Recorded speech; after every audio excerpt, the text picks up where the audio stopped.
Happy Sabbath, and also Happy Chinese New Year.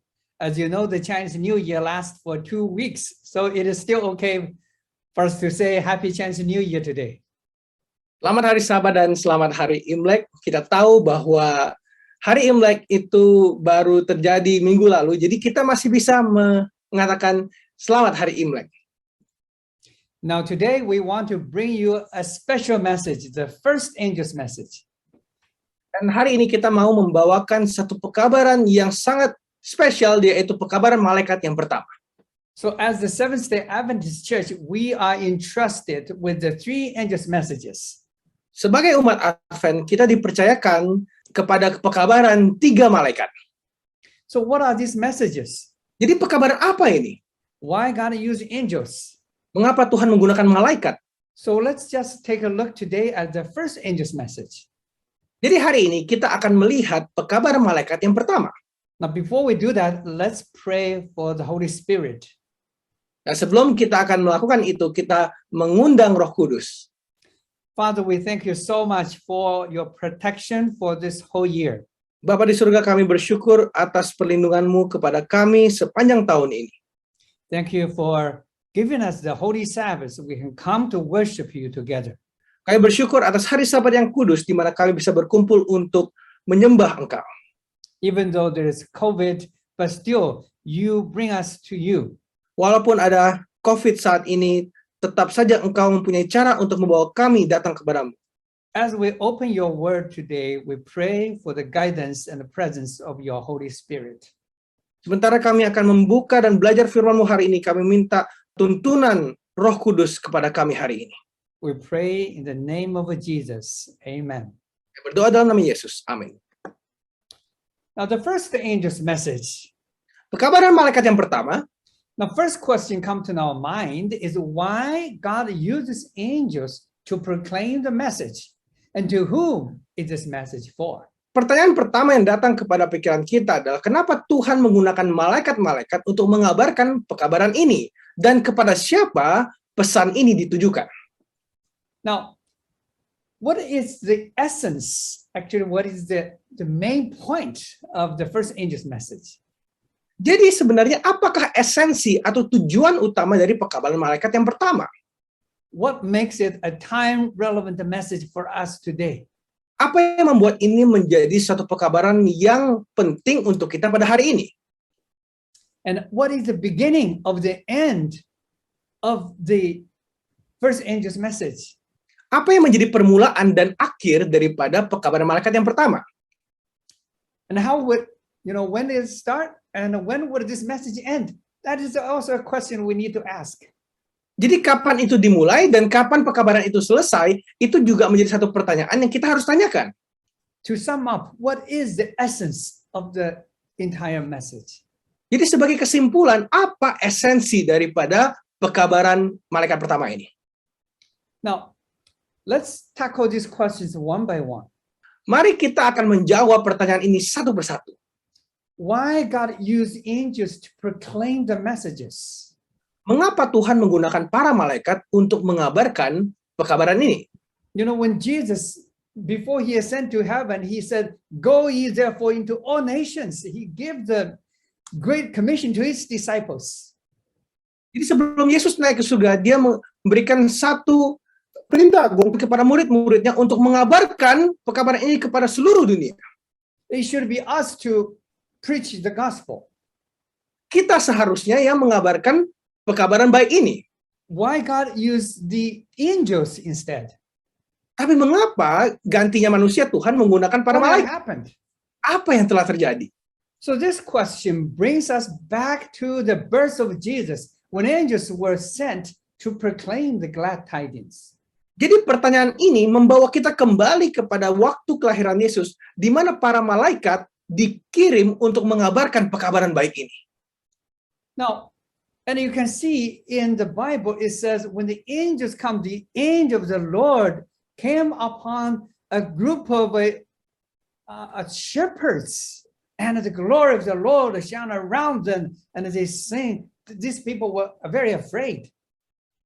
Dan bisa kita lihat di ayat ini di mana malaikat Tuhan datang kepada kelompok para gembala dengan kemuliaannya, dan kelompok gembala ini semua ketakutan melihat malaikat yang datang. And this angel said, "Fear not, for behold, I bring you good tidings of great joy."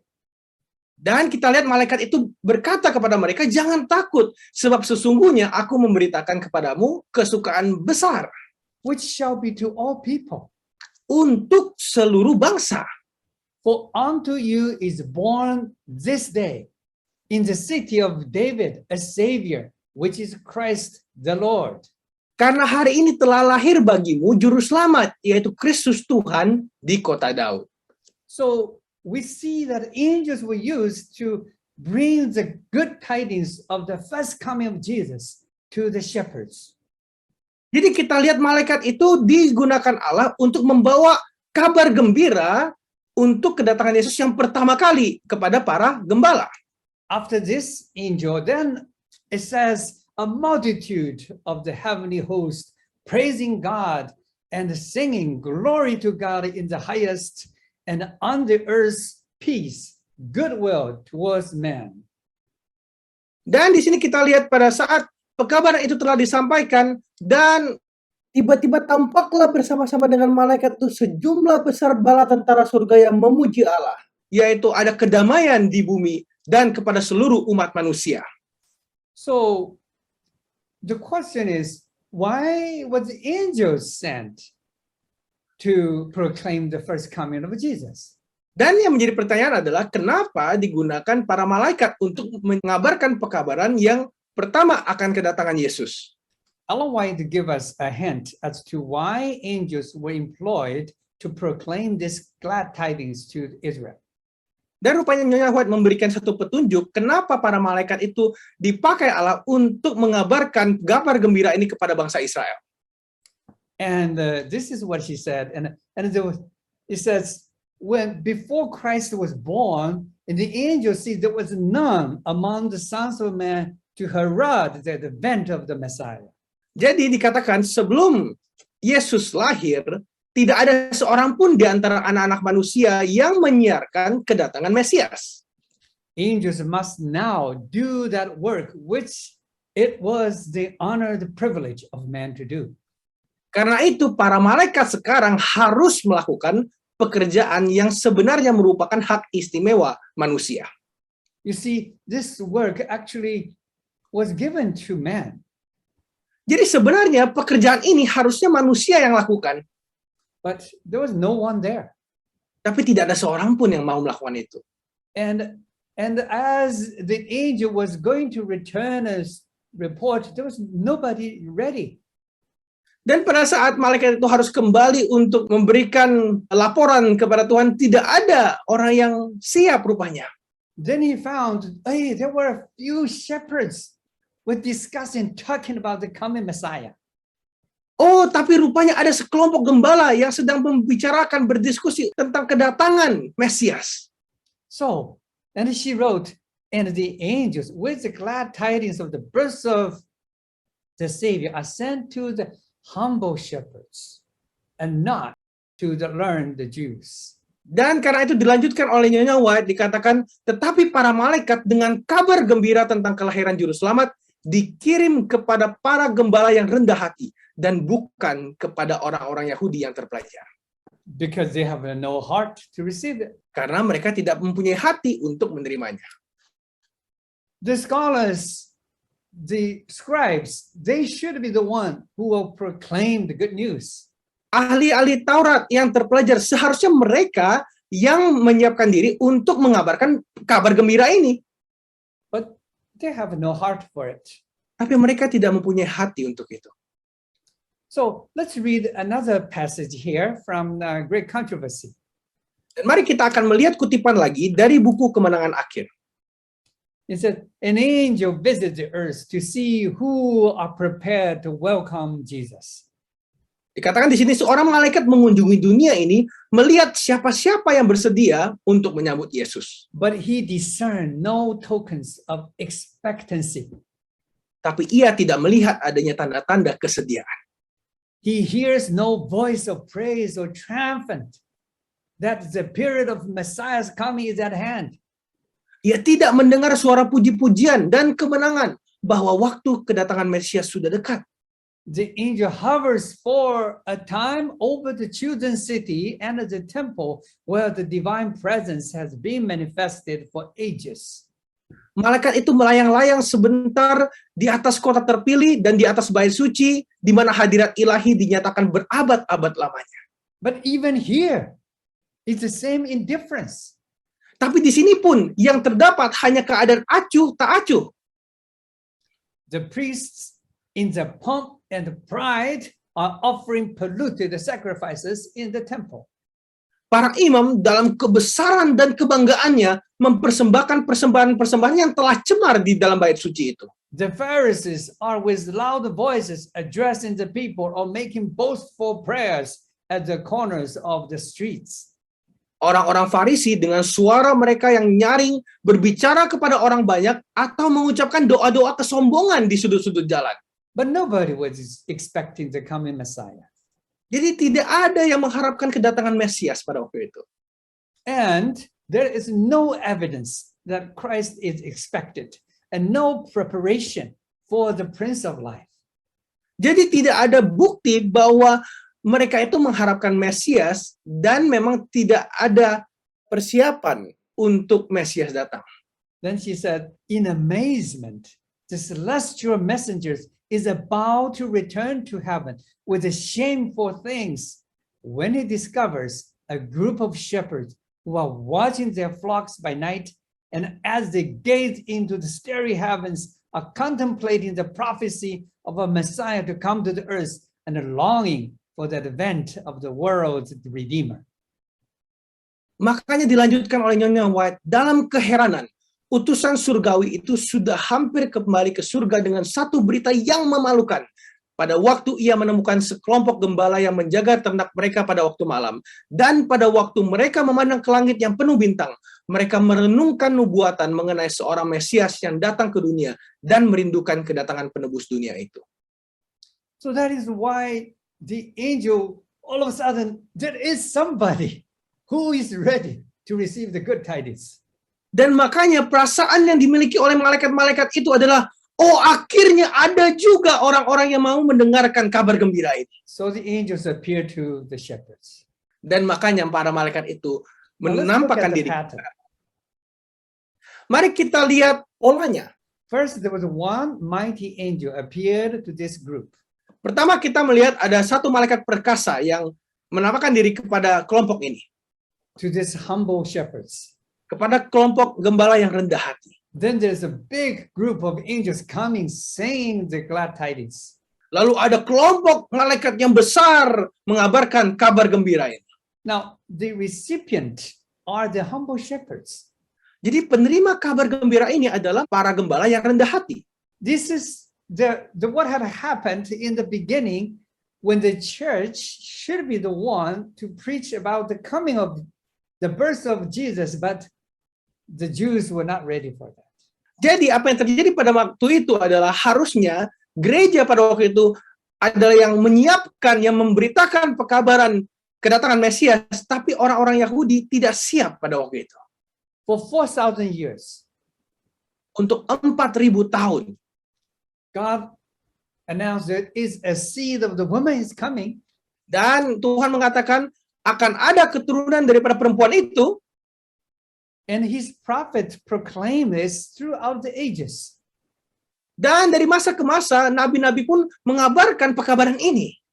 But when it comes to the time that the actual arriving of the Messiah, the people were not ready. Tapi pada saat yang di masa Mesias itu memang harus datang, orang-orang malah tidak There was siap. no one that God can use. Jadi tidak ada yang bisa Tuhan gunakan. So he sent the angel to do the job which was given to man. Jadi Tuhan mengirimkan malaikat untuk melakukan pekerjaan yang seharusnya dilakukan oleh manusia. And he found a small group of humble shepherds. Dan Tuhan menemukan kelompok kecil para gembala yang rendah hati. Now, after Jesus come, Nah, setelah Yesus datang, and when he ascended to heaven, waktu Yesus kembali lagi naik ke surga, the angels had been working with the early churches. Rupanya para malaikat itu telah bekerja sama dengan jemaat mula-mula.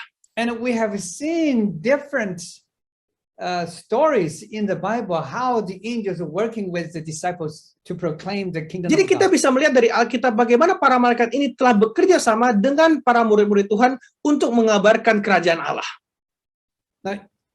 But as history progress, Tapi sepanjang sejarah itu akhirnya the berjalan, Christian churches gradually deviated from the truth. jemaat-jemaat Kristiani ini pelan-pelan membelok daripada kebenaran. But God is still working with individuals.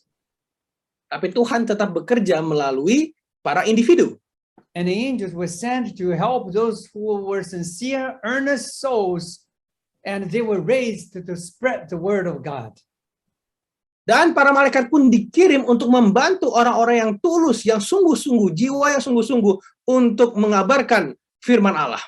When the Roman Catholic Church is fallen, Pada waktu gereja Roma Katolik itu runtuh, and God raised great men of faith to lead the Reformation. dan Tuhan pun menumbuhkan orang-orang yang mempunyai iman yang besar untuk membuat satu reformasi. We have many heroes. Kita punya banyak pahlawan. We have Martin Luther. Kita punya Martin Luther, We have John Huss. kita ada John Huss, And we have Wesley. ada Wesley, We have so many. ada banyak. So God used these humble messengers to spread the good news of his kingdom. Dan Tuhan menggunakan orang-orang yang rendah hati ini untuk membagikan pekabaran kerajaan Allah. However, the spirit of Reformation gradually was lost sight of by their descendants. Namun, seiring berjalan, roh daripada reformis itu akhirnya pelan-pelan hilang melalui keturunan-keturunan mereka. And this is what Ellen White wrote in Great Controversy. Dan inilah yang Nyonya White tuliskan lagi di buku Kemenangan Akhir. And she said, the Protestant churches of America and those of Europe as well, so highly favored in receiving the blessings of Reformation, failed to process forward in the path of reform. Dan dikatakan gereja Protestan Amerika, demikian juga Protestan Eropa, yang begitu senang menerima berkat-berkat pembaruan, mereka telah gagal untuk maju terus dalam jalan pembaruan. So therefore, religion again degenerated into formalism. Itulah sebabnya sekali lagi agama merosot menjadi formalisme. And the errors and the superstitions which would have been cast aside had the church continued to walk in the light of God's word were retained and cherished. Dan kepalsuan, ketakyulan yang seharusnya sudah disingkirkan dari gereja, akhirnya terus berjalan di dalam terang firman Allah, itu pun tetap ada dan tetap berkembang. So we can see before Jesus left, Jadi kita lihat sebelum Yesus pergi dari dunia ini, he said, I'll come back again. Yesus katakan, aku akan datang kembali. I'll come back to receive you. Aku akan datang kembali untuk menerima engkau semua. But gradually, the churches lost sight of the second coming. Tapi pelan-pelan jemaat memalingkan pandangannya daripada kedatangan Yesus yang kedua kali. Even the Protestant, even the Reformation Bahkan Protestan atau Reformasi, also died out. semuanya pelan-pelan mati. So nobody actually was expecting the return of Jesus. Jadi akhirnya tidak ada sebenarnya orang yang menanti-nantikan kedatangan Yesus yang kedua kali. And Ellen White said, thus the spirit inspired by the Reformation gradually died out until there was almost as great need of reform in the Protestant churches as in the Roman church in the time of Luther. Dan Nyonya White pun mengatakan, dengan demikian semangat yang diilhami oleh pembaruan berangsur-angsur menurun sampai terasa adanya kebutuhan pembaruan dalam gereja-gereja Protestan sebagaimana dalam gereja Roma pada zaman Luther. So Reformation churches also failed. Jadi gereja-gereja reformasi akhirnya pun lama-lama gagal. And at this time, they developed the new theories, new theology. Dan makin ke sini kita melihat ada teori-teori baru, ada teologi baru. By 1800, Di tahun 1800-an. 1800. rapture came out, secret rapture. Dan ada teori tentang pengangkatan. Oh, if you said Jesus doesn't have to come back Dikatakan Yesus tidak perlu datang kembali. because he will rapture you. Karena kita yang akan diangkat. So if you are raptured, you go to heaven. Why do you need for him to come back? Jadi kalau kita bisa diangkat, kita langsung ke surga. Buat apa Yesus datang? And it also teaches the soul of immortality. Lalu juga diajarkan tentang kebakaan jiwa. And if your soul is immortal, and when you die, you go to heaven directly. Jadi kalau jiwa kita itu tetap hidup selama-lamanya, waktu kita mati, kita langsung ke surga. There's no need for Jesus to come back.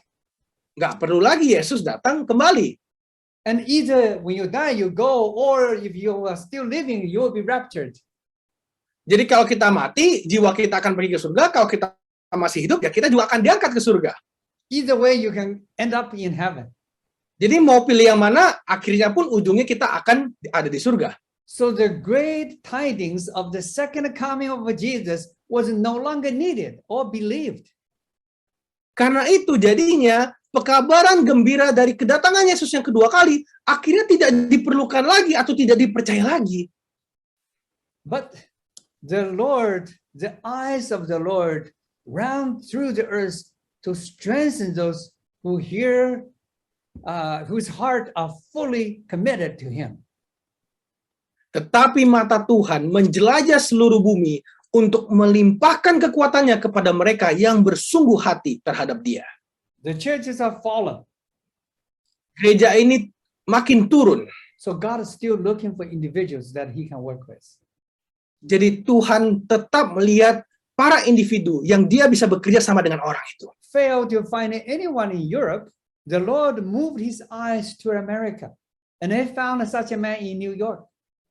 Karena Tuhan tidak bisa menemukan siapapun di Eropa, akhirnya Tuhan memalingkan pandangannya ke Amerika dan menemukan satu orang di New York.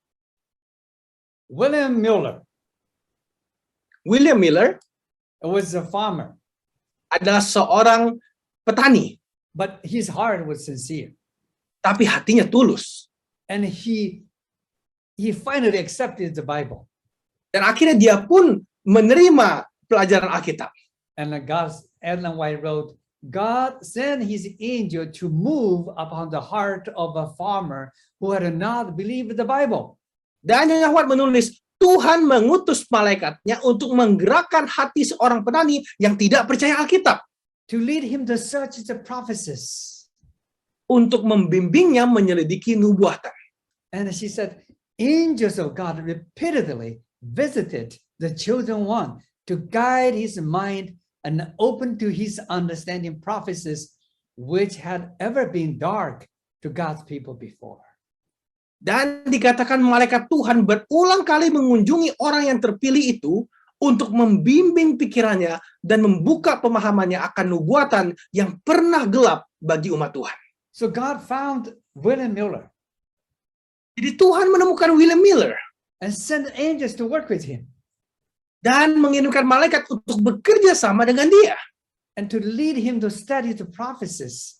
Dan untuk menuntun dia untuk belajar nubuatan. He received the light greater than anyone before him.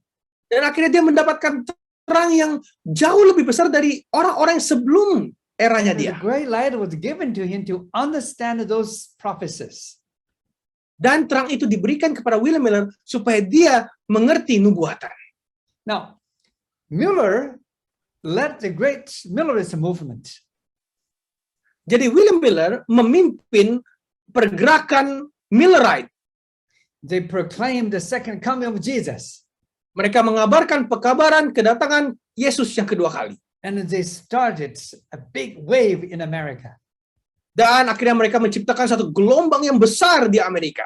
A great awakening. Dan satu pembangunan yang besar. Everybody was talking about the second coming of Jesus. Dan semua orang pun akhirnya berbicara tentang kedatangan Yesus yang kedua kali.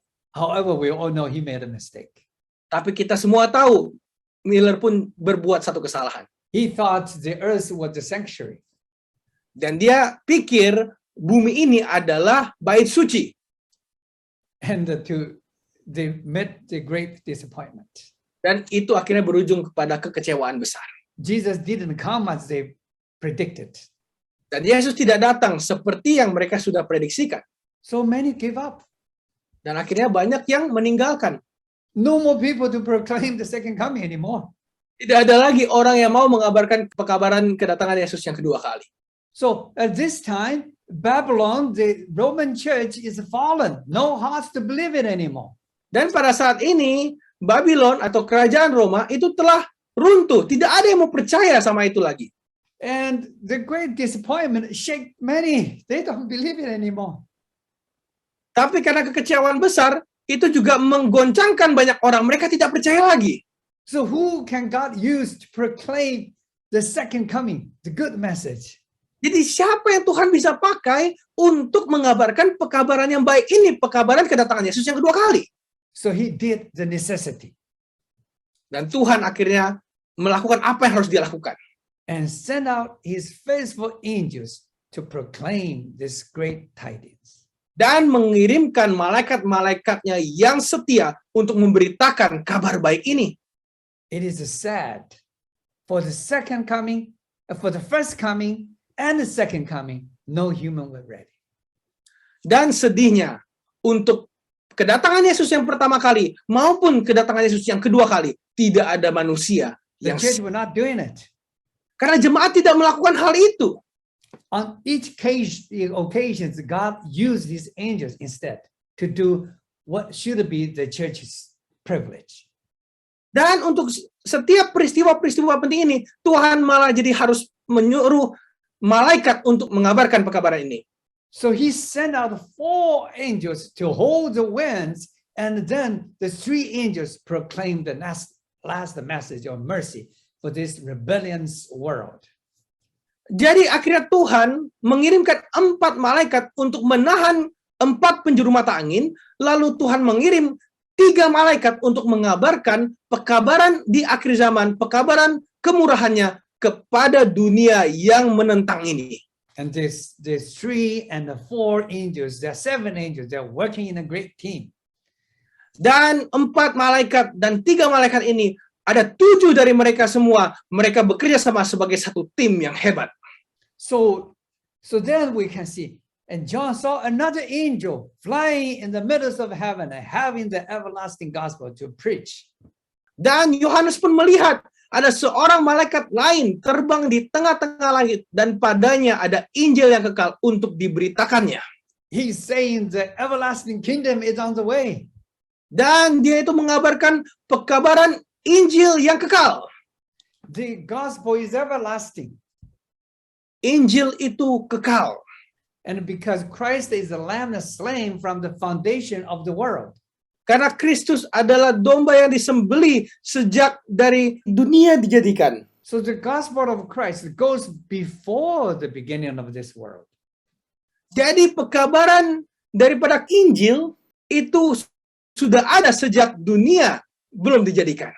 And the effect of the gospel of Christ extends beyond the end of this world, all the way into eternity. Dan efek daripada Injil Kristus itu akhirnya terpancar melebihi daripada hanya sekedar akhir dunia ini, tapi terus berjalan sampai selama-lamanya. So it has no beginning and no ending. In this way, they are everlasting. Makanya kenapa Injil ini kekal selama-lamanya, karena tidak ada permulaannya dan terus sampai selama-lamanya. So the essence of the first angel's message is the good news. Jadi esensi daripada pekabaran malaikat yang pertama adalah kabar baik. Because God's thoughts is the thought of peace, not the thought of evil. Karena rancangan Tuhan adalah rancangan kedamaian dan bukan rancangan kejahatan. He only planned good things for us. Tuhan hanya merencanakan hal-hal yang baik untuk kita. The everlasting gospel is a message of peace and joy. Pekabaran yang kekal ini adalah pekabaran tentang kedamaian dan kebahagiaan. The everlasting gospel is a message of hope and expectation. Pekabaran Injil kekal ini adalah pekabaran tentang pengharapan dan ekspektasi yang baik. And evil only falls upon those who reject this great gift of heaven. Dan kejahatan itu jatuh kepada setiap orang yang menolak pemberian terbaik dari surga ini. What God want to give us is a good news, gospel. It's a peace, and is protection, is safety, and is joy. Karena pekabaran dari Tuhan ini adalah pekabaran kabar baik yang memberikan kedamaian, perlindungan, dan kebahagiaan. But if we reject this message, reject this gift, then misfortunes will happen on us. Tapi kalau kita menolak pekabaran ini, maka kecelakaan pun akan datang kepada kita.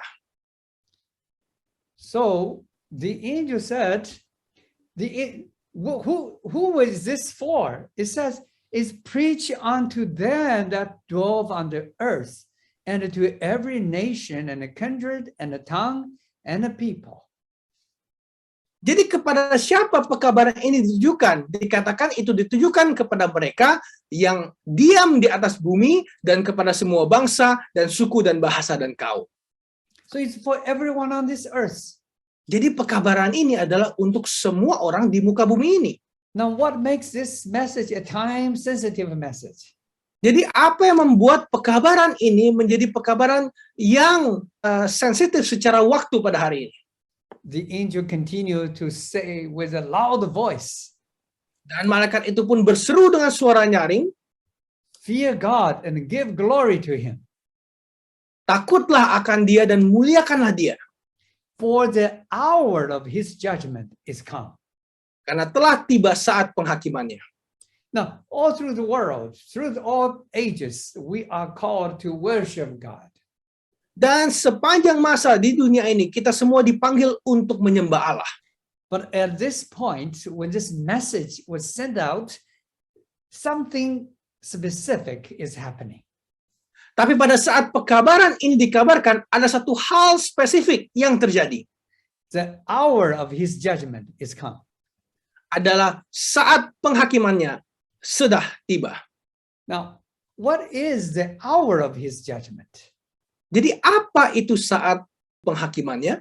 The first angel's message calling us to worship God. Pekabaran malaikat yang pertama memanggil kita untuk menyembah Tuhan. To carry out the duty of the humanity. Untuk menjalankan kewajiban daripada setiap manusia. As far as this part is concerned, it's the same throughout the ages. Dan sepanjang masa hal ini pun sebenarnya harusnya terjadi demikian. But as we mentioned, he also said the hour of his judgment is come. Tapi sebagaimana kita lihat, dikatakan juga di situ bahwa saat penghakimannya sudah tiba. Now let's notice the hour of judgment and the day of judgment are different. Mari kita perhatikan bahwa saat penghakiman dan hari penghakiman sebenarnya itu berbeda. The hour of judgment takes place as Christ enters the last phase of his ministry as our high priest. Masa penghakiman itu terjadi pada saat Kristus masuk ke dalam tahap akhir pelayanannya sebagai imam besar. The day of judgment begins when he finishes his high priest ministry. Namun hari penghakiman dimulai pada saat Kristus selesai pelayanannya. You see, the hour of judgment starts when he moves into the last phase of his priesthood ministry. Masa penghakiman itu terjadi waktu Kristus masuk ke dalam tahapan terakhir pelayanannya. When Jesus finished his work as a high priest. Pada waktu Yesus selesai pelayanannya sebagai imam besar, he take off his robe of the priest. Dia menanggalkan jubah imamnya. He becomes the king of the world. Dan dia menjadi raja atas dunia ini. that is the time the day of judgment is come. Itulah hari penghakiman itu. So we can see these are different days. Jadi kita bisa melihat di sini ini adalah peristiwa yang berbeda. Now the hour of judgment marks out the closing phase of the probation. Jadi masa penghakiman itu menunjukkan tahapan akhir daripada penutupan pintu kasihan. The day of judgment starts from the time of trouble and ends and climaxed at the second coming and extends all the way to the final extinguishing of the wicked in the lake of fire. Dan hari penghakiman itu dimulai dari saat kesesakan besar sampai itu selesai. Lalu sampai puncaknya adalah kedatangan Yesus yang kedua kali. Lalu terus itu berjalan sampai kebinasaan terakhir daripada orang-orang jahat di. So you can see the hour of judgment happens when the probation is still open. Jadi kita bisa lihat masa penghakiman itu ada dan berjalan pada saat pintu kasihan itu masih terbuka. But only coming to an end. Tapi itu sudah mau ditutup. But the day of judgment starts when the probation is over. Tapi hari penghakiman itu dimulai waktu pintu kasihan sudah ditutup. It begins with the time of trouble. Itu dimulai dengan masa kesesakan besar. It begins with the tribulation. Itu dimulai dengan malapetaka. It begins when Jesus becomes the Lord of the kingdom. Itu dimulai pada saat Yesus menjadi raja atas kerajaannya. The Bible also calls that the day of the Lord. Dan Alkitab itu juga mengatakan bahwa itu dinamakan hari Tuhan. The Lord's day is the Sabbath. Hari Tuhan juga But adalah the day of the Lord is the day of when Jesus becomes the king. Harinya Tuhan dalam bahasa Inggris, the day of the Lord, itu adalah hari waktu Yesus menjadi raja. Now, the hour of judgment is the good news, for it announces the time for God to set up his kingdom to approve the candidacy of his kingdom. Jadi masa penghakiman itu adalah kabar baik, karena itu memberitakan waktu di mana Tuhan sedang mendirikan kerajaannya untuk menentukan siapa kandidat yang akan masuk ke dalam kerajaannya. From Adam to us, Dari Adam sampai kita hari ini, many have sent in their applications for heaven. banyak yang sudah mengirimkan aplikasi untuk masuk ke surga. But the hour of judgment is the time for God to go through it. Tapi masa penghakiman adalah waktu di mana Tuhan harus menentukan siapa yang masuk ke dalam situ. To check on our application form, Untuk mengecek setiap aplikasi yang kita kirimkan. to see if he can prove us it. Apakah dia bisa membuktikan bahwa kita layak untuk masuk. Those who will receive their approval will be received to heaven. Dan siapapun yang akan disetujui untuk masuk surga, mereka akan bisa masuk ke dalam kerajaan surga. So the hour of judgment is the good news, Jadi masa penghakiman itu adalah kabar baik. because God is setting up his kingdom. He's chosen his people. Karena Tuhan itu sedang menyiapkan kerajaannya buat anak-anaknya. And it announces the kingdom of grace is coming to an end. The kingdom of glory is on the way. Dan itu masa penghakiman itu memberitakan bahwa kerajaan kasih karunia itu sudah sampai kepada akhirnya. Dan kerajaan kemuliaan akan datang. Because the kingdom of glory will last forever. It will never change anymore. Karena kerajaan kemuliaan itu akan datang untuk selama-lamanya. Itu tidak akan berubah lagi. When the 2300 days prophecy finishes, Pada saat nubuatan 2300 petang dan pagi selesai, that is the beginning of the hour of judgment. itu adalah permulaan daripada masa penghakiman. So we understand that 2300 days ends at 1844. Jadi kita mengerti bahwa 1844 adalah permulaan daripada selesainya nubuatan 2300 petang dan So pagi. the hour of judgment began at 1844. Jadi masa penghakiman itu mulai di 18:44. And that make it so time relevant to us today. Dan itu membuat waktu ini sangat relevan kepada kita pada hari ini. It was only 180 years before us. Itu hanya 180 tahun sebelum kita hari ini. And then very soon it will be finished. Dan dengan sangat cepat ini semua akan selesai. In this hour of judgment, Jesus is there to help to decide who is qualified to take to heaven at his second coming. Jadi di masa penghakiman ini, Yesus juga berperan untuk membantu menentukan siapa yang akan layak untuk masuk ke surga waktu dia datang kedua kali. Now, it is at this point, and whosoever want to go to heaven needs to worship him that made heaven and earth and the sea. Dan siapapun yang mau masuk ke dalam surga, mereka harus menyembah Tuhan yang menciptakan langit dan bumi dan laut dan segala isinya. This is a direct allusion to the fourth commandment. Ini adalah kiasan langsung kepada hukum yang keempat. Now, it calls us to keep the divine Sabbath.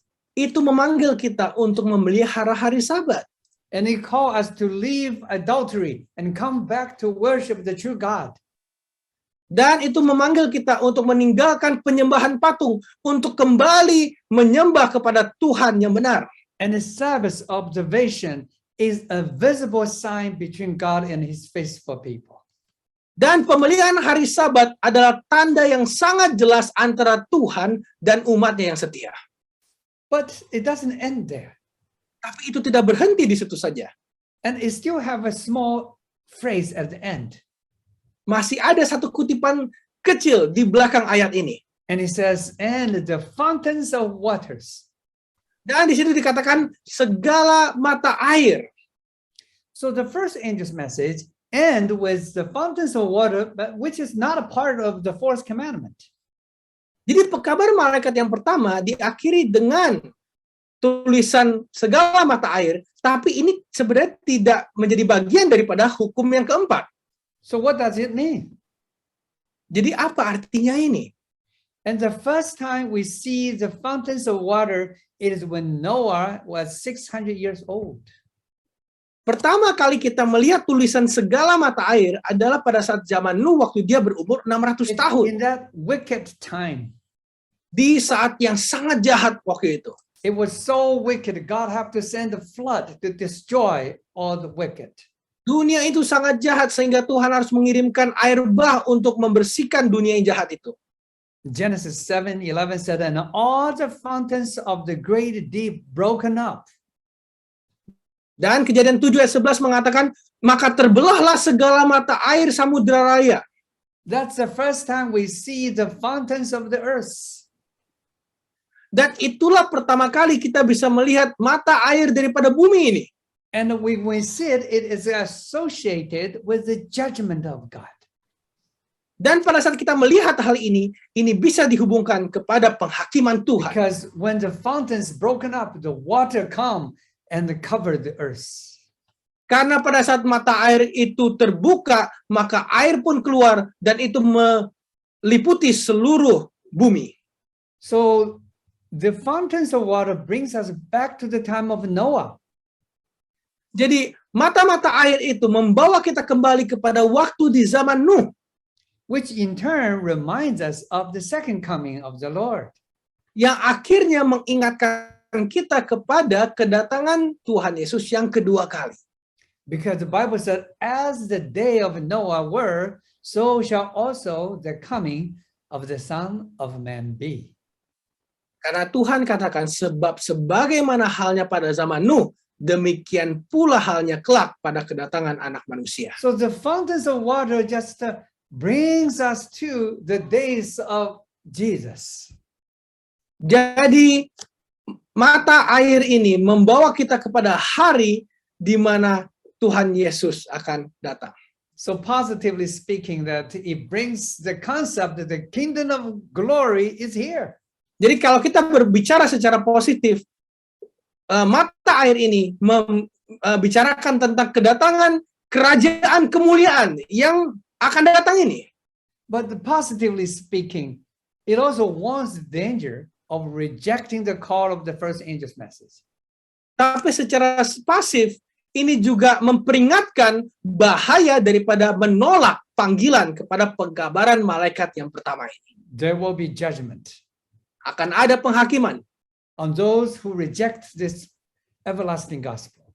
Penghakiman kepada orang-orang yang menolak pekabaran Injil kekal ini. The obedient Noah and his family were saved from the flood, but all the wicked were destroyed by the flood. Nuh dan keluarganya yang setia, mereka semua diselamatkan daripada air bah. Tapi semua orang jahat itu dibinasakan oleh air bah. So similarly, those who respond to the first angel's message will be saved to the kingdom of God. Jadi sama seperti Nuh, siapapun yang merespon kepada pekabaran malaikat yang pertama akan diselamatkan ke dalam kerajaan Allah. Those who reject his last message of mercy will be destroyed by the fire of the second coming of Christ. Dan barang siapa yang menolak pekabaran terakhir akan kemurahan Tuhan ini akan dilenyapkan oleh api pada saat kedatangan Yesus yang kedua kali. So this message is very serious. Jadi pekabaran ini sangat And serius. we see that it's given to angels because the church all failed. Dan pekabaran ini diberikan kepada malaikat karena jemaat-jemaat Allah itu akhirnya gagal untuk melaksanakannya. By the time of 1844, Di tahun 1844, Roman Catholic Church is fallen. gereja Roma Katolik runtuh. Protestant churches fallen. Gereja Protestan pun gagal. Millerist movement fallen. Pergerakan Disappointed. Miller juga runtuh karena mereka kecewa. And so no one God can use. Tuhan jadinya nggak bisa pakai siapa-siapa. So he used his angels to proclaim the great news of the second coming of Jesus. Akhirnya Tuhan menggunakan malaikatnya untuk mengabarkan pekabaran gembira kedatangan Yesus yang kedua kali. When Jesus was born, Waktu Yesus lahir, God found a group of humble shepherds to join the angels to proclaim the coming of the Messiah. Tuhan menemukan kelompok kecil para gembala yang rendah hati untuk bergabung kepada malaikat mengabarkan pekabaran kelahiran Yesus. So today he's also looking for the humble people to join his angels to proclaim the last warning to this world. Jadi pada hari ini Tuhan pun juga sedang mencari orang-orang yang rendah hati juga untuk bergabung dengan para malaikatnya mengabarkan pekabaran terakhir, kabar gembira Also untuk to share the great everlasting gospel. dan juga untuk mengabarkan pekabaran Injil kekal. Ellen White said, all who engage in ministry are God's helping hand. Dan Nyonya White mengatakan semua yang terlibat dalam pelayanan adalah kepanjangan tangan Tuhan. They are co-workers with the angels. Mereka adalah rekan kerja para malaikat. Rather, they are the human agencies through whom the angels accomplish their mission. Bahkan mereka adalah agen manusia yang melaluinya para malaikat menyelesaikan misi mereka. Angels speak through their voices and work by their hands. Malaikat berbicara melalui suara mereka dan bekerja dengan tangan mereka. So we are helping the angels, but God is using the angels to helping us as well. Jadi kita ini digunakan untuk membantu para malaikat, tapi di saat yang sama Tuhan juga menyuruh malaikat untuk membantu kita. So God is calling you and me to join hands with the first angel to send out the great message of mercy to this world. Jadi Tuhan memanggil saudara dan saya untuk bergandengan tangan membantu malaikat yang pertama mengabarkan pekabaran kepada seluruh dunia. At the same time, he is also calling the world for repentance and reunion with him. Dan di saat yang sama, dia memanggil seluruh dunia untuk pertobatan supaya bisa bergabung bersama-sama dengan Tuhan. So that is our message for today. Jadi itulah pekabaran buat kita hari ini. And I hope it will help us to understand why God used angels. Semoga ini bisa menjelaskan kepada kita kenapa Tuhan harus If we are menggunakan willing. If we are willing. hanya kalau kita bersedia. We can be the helping hands of the angels. Kita bisa menjadi kepanjangan tangan para malaikat. We can be their voices to reach the world.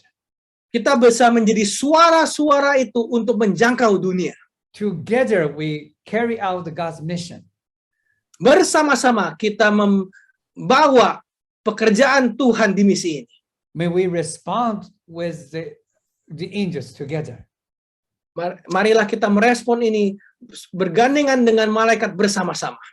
And proclaim the great message that God is collecting his people, gathering his people into his kingdom. Dan mengabarkan pekabaran yang besar di mana Tuhan sedang mengumpulkan umat-umatnya untuk masuk ke dalam kerajaan surga. This is the last chance. Ini adalah kesempatan terakhir.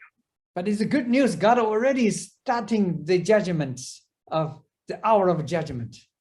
Tapi ini adalah kabar baik karena Tuhan sudah memulai masa penghakimannya.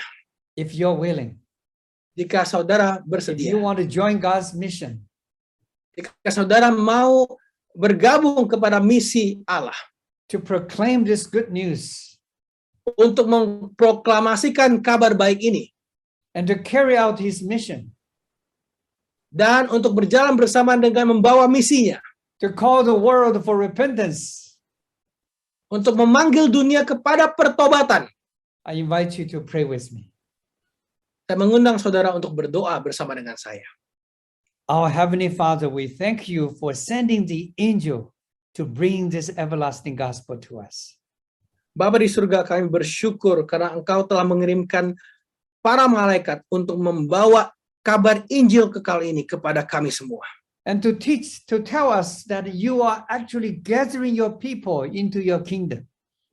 Untuk memberitahu kepada kita semua bahwa Engkau sebenarnya sedang mengumpulkan anak-anak-Mu untuk masuk ke surga. You are checking our candidacy for this kingdom.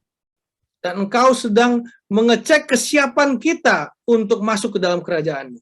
Oh Lord, how good it would be if we can go into your kingdom to escape from this wicked world. Ya Tuhan, betapa luar biasanya hal ini apabila kita semua bisa masuk ke dalam kerajaan-Mu dan keluar dari dunia yang jahat ini. Father, we pray that those who want to join with angels, your spirit work with them. Ya Tuhan, kami berdoa buat siapapun yang mau bergabung untuk bekerja sama dengan malaikat, kiranya Roh-Mu akan bersama dengan mereka semua. Your angels be sent to them to surround them with the love of God. Kiranya malaikat-Mu akan dikirimkan kepada mereka dan akan meliputi mereka dengan kasih Kristus. Bless them and bless their family. Kiranya Engkau akan memberkati mereka, memberkati keluarga mereka, And bless this church. dan kiranya Engkau memberkati gereja ini. It can be a great lighthouse for you in this world. Karena ini bisa menjadi mercusuar yang besar untuk-Mu di bumi ini. We pray in the name of Jesus. Amen. Kami berdoa dalam nama Yesus. Amin.